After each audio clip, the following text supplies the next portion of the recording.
Olá pessoal, sejam bem-vindos a mais um vídeo aqui do nosso canal. Já deixa sua curtida no começo, porque nós vamos falar principalmente sobre o que aconteceu com o querido Zezé de Camargo, infelizmente chocando aí o país todo com essa notícia. Mas também vamos falar a respeito de outras notícias, como a filha de Estênio Garcia, que negaram o abandono do pai e o ator afirmou outra versão. A polícia vai investigar Cássia Kiss após caso de transfobia em banheiro. Maíra Card pede orações após filha caçula receber diagnóstico delicado em hospital. Faxinildo, do programa do Ratinho, passa por nova cirurgia e família atualiza estado real do humorista. Então não esqueça da curtida, se inscrever no canal e ativar o sininho e vamos para a primeira notícia. Aos 93 anos, Estênio Garcia voltou ao centro da disputa familiar em meio a um processo judicial envolvendo um imóvel no Rio de Janeiro. O ator rebateu declarações das próprias filhas e afirmou que elas estão mentindo sobre a relação entre eles. O conflito gira em torno de um apartamento em Ipanema, na zona sul carioca, avaliado em cerca de 2 milhões de reais. Segundo Estênio, o imóvel transferido anteriormente para as herdeiras, mas com usufruto vitalício garantido a ele, estaria sendo utilizado sem a sua autorização. A ação judicial busca retomar o controle da propriedade e gerar renda. Em entrevista ao Domingo Espetacular, as filhas Cássia e Gaia contestaram a versão do pai. Elas negaram qualquer tipo de abandono e afirmaram que o ator não enfrenta dificuldades financeiras. Ele não se encontra em nenhuma condição vulnerável, nunca precisou de ajuda, nem financeira, nem emocional, disse Cássia na reportagem. Stênio, por sua vez, sustenta o oposto. O ator afirma que vive apenas com aposentadoria e enfrenta altos custos com saúde e medicamentos. Ao lado da esposa Mari Saad, ele relatou preocupação com a situação atual. Me incomoda, é muito delicado você ficar assim. Parece que está sempre disputando alguma coisa. Eu já passei dessa fase, declarou o ator. A atriz Cássia Kiss será investigada pela Polícia Civil do Rio de Janeiro após ter sido acusada de cometer transfobia contra uma mulher trans no banheiro de shopping da capital carioca.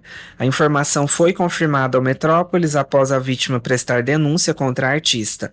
Segundo a Delegacia de Crimes Raciais e Delitos de Intolerância, as envolvidas prestarão depoimento e eventuais testemunhas serão ouvidas.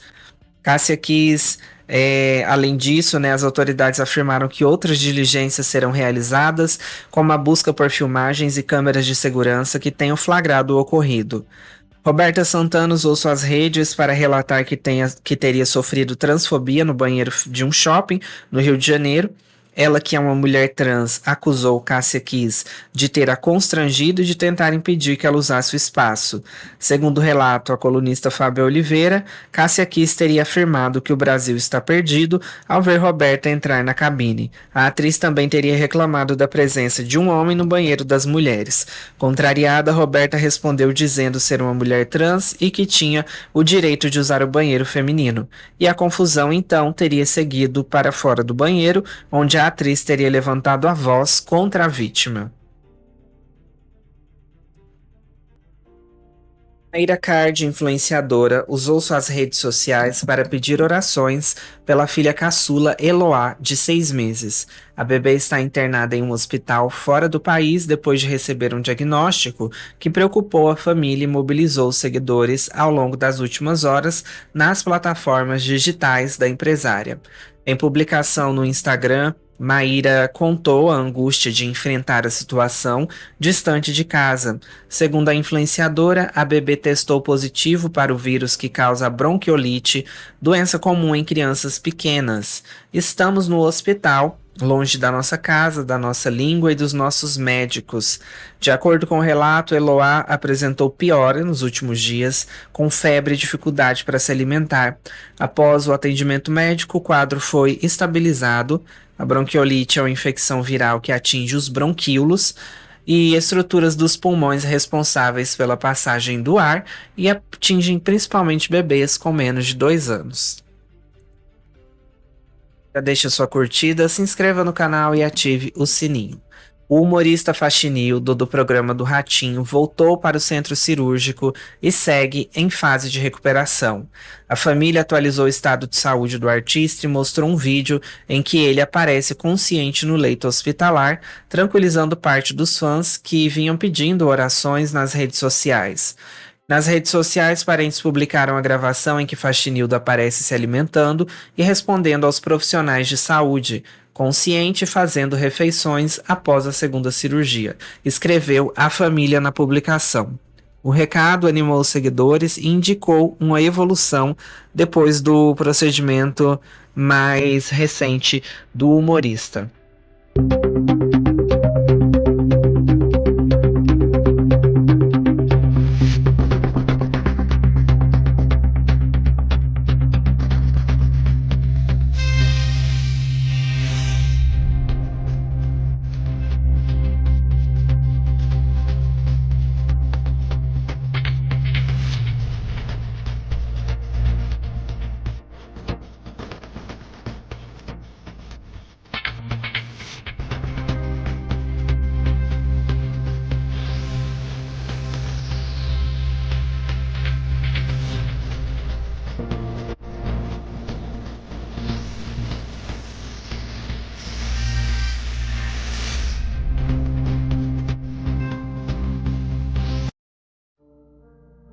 Entra na minha casa, entra na minha vida. Zezé de Camargo relembra a dupla com o irmão que morreu e lamenta: não cicatriza nunca. Nunca tinha te visto falar do acidente com o seu irmão. A gente estava baseado na cidade de Imperatriz, no Maranhão, e íamos fazer show no Itinga, que fica bem na divisa do Maranhão com o Pará. E no percurso, na Belém, Brasília, indo perto de Açailândia, que é uma cidade que eu já fiz show já 2 vezes, Açailândia nós sofremos um acidente. E aí o recado que chegou pro meu pai e minha mãe foi que, ó, seus filhos sofreram um acidente e um deles faleceu. Mas meu pai ficou uma noite e um dia esperando sem saber qual dos dois tinha falecido. Foi uma cena realmente, para meu pai e minha mãe, muito dolorida. Vim praticamente dormindo a viagem inteira. Eu lembro que eu estava dormindo no banco de trás, era um veraneio. No banco de trás, no colo de uma pessoa. E eu às vezes levantava e falava, não, dorme, deixa. E perguntava pelo meu irmão. E meu irmão, só que ele falava que o meu irmão tinha vindo na frente de avião para o hospital em Goiânia. E só que meu irmão estava no porta-mala atrás da veraneio. E a veraneio, não sei se vocês lembram, a veraneio não tinha proteção em cima. Então se você olhasse para trás, você via tudo que tinha atrás. Então se eu levantasse e olhasse para trás, eu ia ver o caixão com meu irmão. Você não levantou? Atrás. Não levantou. Às vezes que eu levantava, às vezes punha para deitar de novo. Não, deita, você tá. Punha minha cabeça de novo no colo. Se não te contar, falecido. Não. Eu fiquei sabendo na hora que eu cheguei em casa, que eu vi meu pai vindo de encontro a gente com a mão na cabeça chorando. Quando eu vi ele chorando com a mão na cabeça, eu já, naquela hora, eu já deduzi que aconteceu alguma coisa pior. Não é só o que estão me falando. Aí foi quando ele falou, seu irmão. Quando ele falou, seu irmão, eu falei, não, tá aqui no hospital, aqui. Ele falou, não, seu irmão. Aí quando eles abriram o porta-mala, eu vi o caixão, que meu irmão estava dentro. Até chegar em casa, minha mãe e meu pai sabiam qual dos dois tinha falecido. Se era eu ou se era Mival. E eu estava crente que meu irmão estava no hospital em Goiânia, na frente. Tinha ido de avião e tal. Eu fiquei sabendo que meu irmão tinha falecido. Eu cheguei em casa, que eu encontrei meu pai chorando, minha mãe. E aí eu falei, ele falou do Emival, eu falei que o Emival estava no hospital. Aí ele abriu o porta-mala do carro. E estava no porta-mala, estava o caixão do meu irmão. E ele viajou o tempo todo comigo no carro. Só que eu no banco meio sedado, não vi. E aí ele abriu o porta-mala e me mostrou. Era uma veraneio, eu lembro disso como hoje. Uma veraneio do INCRA. Que naquela época, o menino que trabalhava com a gente, ele era filho de um dos diretores do INCRA da cidade de Araguaína. Em Goiás, hoje Tocantins na época, né? Então o carro foi emprestado pelo INCRA. E o rádio que chegou foi via INCRA para minha mãe. Tanto que minha mãe não morava mais no lugar que quando a gente mudou, quando eu viajei, minha mãe morava no lugar.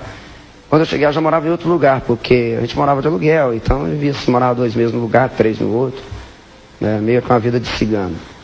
Eu cheguei, eu lembro até hoje deles me perguntando o endereço da minha casa, e eu tentando lembrar assim do endereço da casa, mas o endereço que eu dei não era mais o que a minha família morava. É.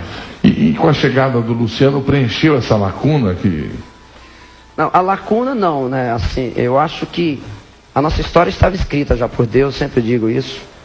Tanto é que eu bati cabeça, vírgula, que eu também aprendi muito na vida, mas eu tive uma outra dupla depois disso. Depois fiz um trio, que eu tocava sanfona também, não deu certo. Depois cantei com uma outra dupla, não deu certo. Depois cantei sozinho, não deu certo. E eu acho que esse foi mais ou menos o tempo do Luciano crescer, porque existe uma diferença de idade entre a gente de 11 anos de idade. E quando o Emival morreu, o Luciano tinha 1 ano de idade. O Luciano era o bebê da casa. E a maior saudade que nós sentíamos quando a gente viajava, eu e o Emival, era do pequenininho. Era, do Luciano, que a gente chamava de Elcinho. Porque ele estava na fase de 1 ano, andando, e estava naquela fase de bebê muito, muito bonitinho, muito engraçado. E a gente ficava lembrando, eu e ele, a gente ficava nos hotéis lembrando do pequenininho da casa. Que era, quando a gente falava, pô, quando chegar lá, eu quero abraçar ele, quero beijar. Porque na gente que foi criado assim, o irmão mais velho praticamente que foi o pajem do irmão mais novo, né? Então a gente já cria um amor pelos irmãos mais novos como se fosse o pai, né? O pai e a mãe. Então eu acho que foi mais ou menos o tempo que Deus deu para a nossa vida, para que tudo acontecesse, para que o Luciano crescesse, despertasse o interesse pela música, porque ele não nasceu pensando em música, se interessou pela música a partir dos 15 anos de idade. E a partir do momento que nós fizemos a dupla, foi engraçado. Nós pensamos em cantar, gravamos um disco. Pensamos em gravar, estouramos no primeiro disco, e o nosso primeiro disco vendeu 1.100.000 cópias. Então, é o homem lá em cima que tinha colocado. Eu vi que você se emocionou várias vezes aqui, assim, o que a gente fez aqui. Por que depois de tanto tempo você ainda se emociona, Zezé? Ah, cara, eu vou falar pra você, meu amigo, vou te contar uma história com toda a verdade aqui. Eu sei que tem muitas pessoas que sofreram mais do que eu em outras situações, tudo. Mas eu estou desafiando aqui um artista que venceu na vida e que passou pelo que eu passei.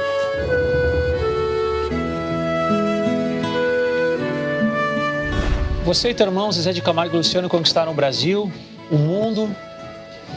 Várias vezes você já se emocionou lembrando da tua história.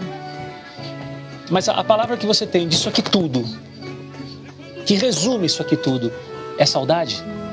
Total. Se eu puder soltar no tempo, voltaria. Você gostaria de voltar, nem que fosse um pouquinho? Nossa, cada um abraço do meu irmão. É? Do meu irmão.